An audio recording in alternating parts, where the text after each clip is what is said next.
তাই কিনা পিতলের বাংলা করতে পারলো না, সোনার বাংলা তো দূরের কথা। এসেই মাত্র গরিব মানুষের পেটে লাথি মারা শুরু করে দিয়েছে। এই সরকার আমরা চাই না।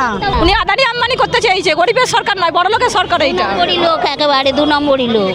আমার পকেটে যদি 20,000 টাকা নিয়ে রোজ ঘুরে ফুর্তি করতাম, আমি মোদিকে চাইতাম। যদিও আমার কাছে নেই তো 1 টাকা, ওই জন্য আমি চাচ্ছি না। আমরা যেরকম খেটে খাচ্ছি, দোকানদারি করে খাচ্ছি, আমরা সেইটাই যে আমরা 3,000 টাকা ওনার চাই না। ওনার 3,000 টাকা ভিক্ষা আমরা চাই না। ওনার 3,000 টাকা উনি ওনার কাছে রেখে দিন।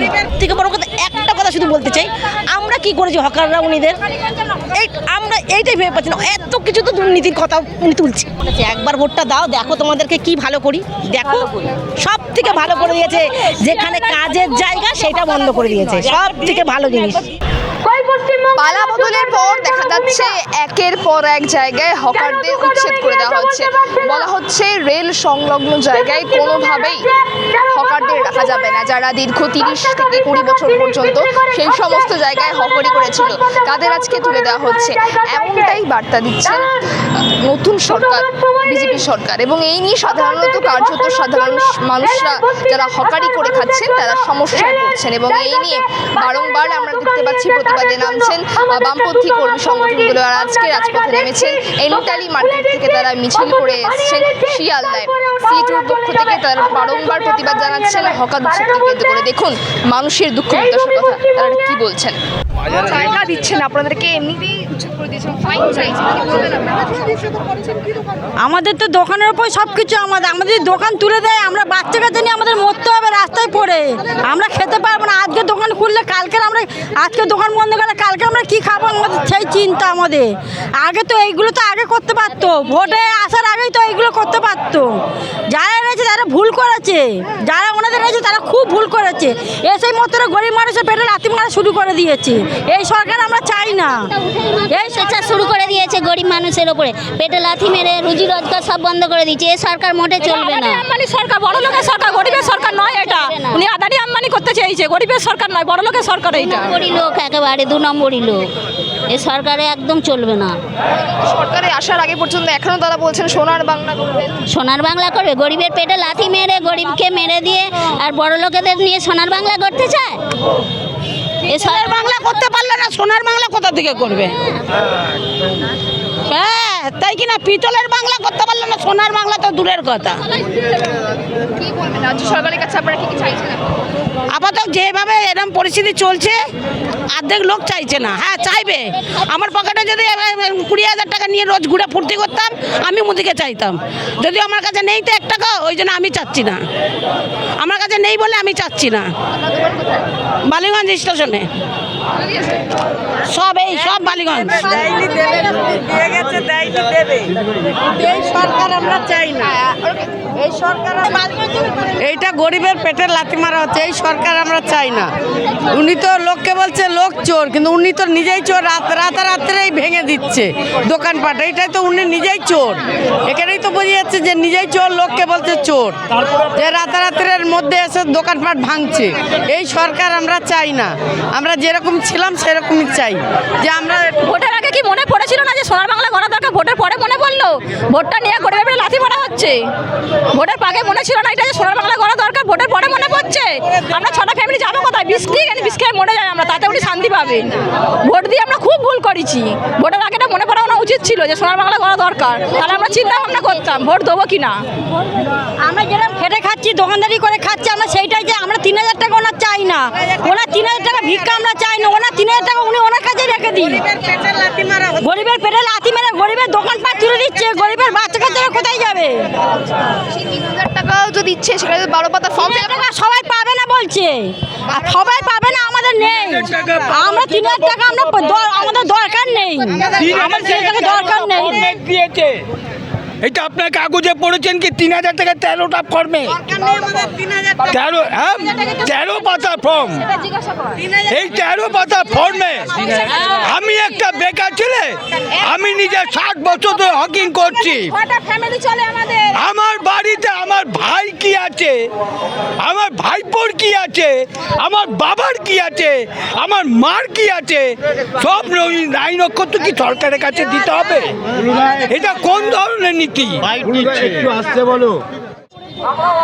যে সরকার এখনই আসলো উনি কি বললো কি আমি এখানে আকে বিকাশ করব।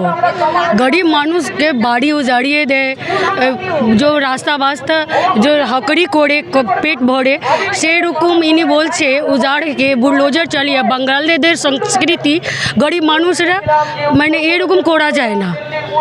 আপনি দেখছে কে মানুষ যে 200-400 টাকা কাজ করে আর্নিং করে, উনি আর্নিং করে বাল বাচ্চা পড়া লেখা শুনু সবাই করে, এরকম যদি হবে তো মানুষ কোথায় যাবে? আপনি যদি কে এরকম করলেন তো আপনি ওনারকে পুনর্বাস করুন কি এখন যে হকার আছে কোথায় যাবেন। এই সরকার এসে যা করতে শুরু করে দিল আমরা স্বপ্নেও কোনোদিনও ভাবতে পারিনি যে এরকম হবে। সবাই যে বাচ্চা ওই বিজেপি নিয়ে রং মেখে নাচা কুতা সব করলো, তার পরের দিন দিয়ে ভাঙা শুরু হয়ে গেল। এইটা কি? আর দ্বিতীয় কথা, একটা কথা শুধু জানতে চাই, শুধু কি ছিলেন তো বিজেপিকে, কি বলবো আর দিইনি মানে সবাই দিচ্ছে ভোট, যে না দিয়েছে সেও দিয়েছে, যে দিয়েছে সেটা সবার বিধে। এখানে উনি কি দেখতে এসেছে কে দিয়েছে তাকে বাঁচাবো আর যে দেয়নি তাকে বাঁচাবো না? উনি তো দেখেনি। প্রথম তো কী বললো, মোহাম্মদানদের পিছনে করছি, হিন্দুদের বাঁচাচ্ছি। এখন তো সব গড়ে তো একই করছে, এখন আর ভোট আর অভোট না। কিন্তু এরকম ভোট আর চাই না, আর এরকম সরকারও আর চাই না। যাতে আমাদের পেটে লাথি, এটা কি?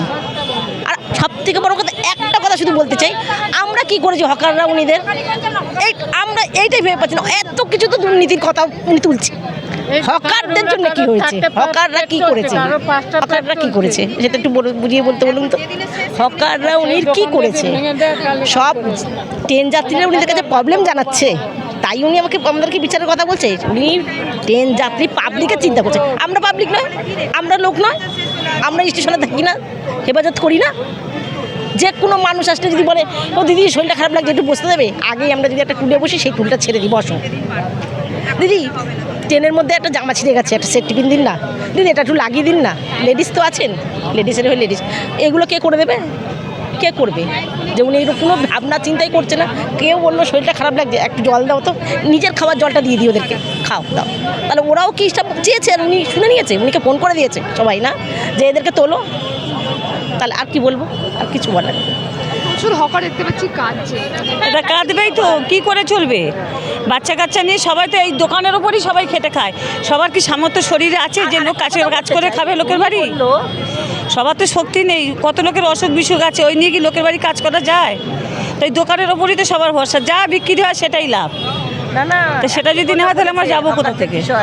যে ওদের অনেক পয়সা, ওরা গরিব নয় হকাররা, তাহলে কি আর হকারি করতাম? সবার যদি যার আছে সে নিশ্চয়ই ঠিক জায়গায় চলে গেছে। আর আমরা কিভাবে রয়েছি সেটা তো, তাহলে আমাদের কেন ভাঙাচোরার মধ্যে কেন থাকবো? তাহলে আজকে দৌড়ে কেন, যেখানে মিটিং হচ্ছে সেখানে যাবো কেন? তাহলে ভাবতাম যে ওখান থেকে তো অনেক কামিয়ে রেখে দিয়েছি, থাক না, ভাঙুক। এখন পরে যখন আবার ঠিক হবে তখন আবার গিয়ে কোনো জায়গায় ডেরা বাঁধবে, এটা তো ভাবতাম। তাহলে এখন দৌড়াচ্ছি কেন সবাই? সব যদি পয়সাওয়ালা হয়ে থাকে। এরকম করে মিথ্যেগুলো প্রচারগুলো, বিশাল হকারে অনেক টাকা কামাচ্ছে। মোদি ভোটের আগে ঝালমুড়িওয়ালার কাছে ঝালমুড়িকে সেই ঝালমুড়িওয়ালা পেটে লাথি মেরে তুলে দিল। এরম আমাদের চাই না, সরকার চাই না। এইগুলো ভোটের আগেই করতে পারতো, পেটে লাথি মেরে আগে দিয়ে তুলে দিয়ে তারপর ভোটটা নিতে পারতো, কেরম জিততো দেখতাম। একবার ভোটটা দাও, দেখো তোমাদেরকে কি ভালো করি, দেখো সব থেকে ভালো করে দিয়েছে। যেখানে কাজের জায়গা সেটা বন্ধ করে দিয়েছে, সব থেকে ভালো জিনিস। দিয়েই দেখুন না আমাদেরকে কি হয়, হ্যাঁ, যে একবার দিয়ে দেখুন না আমাদের কি, যে আমরা কি করি আপনাদের জন্য। সবাই আগে বলেছে যে আমাদের ভোটটা দিন, তারপর আমরা কি করে দেবো না করে দেবো দেখুন। কি এই করে দিল, হকারদের উচ্ছেদ করে কি করে দিল, লোকের পেটে লাথি মারা, লোক খেতে পাচ্ছে না, এখন লোক না খেয়েই মরছে। কি করবে সেটাই সিদ্ধান্তই আসুক। আমরা এইটুকুটাই আবেদন করছি সরকারের কাছে।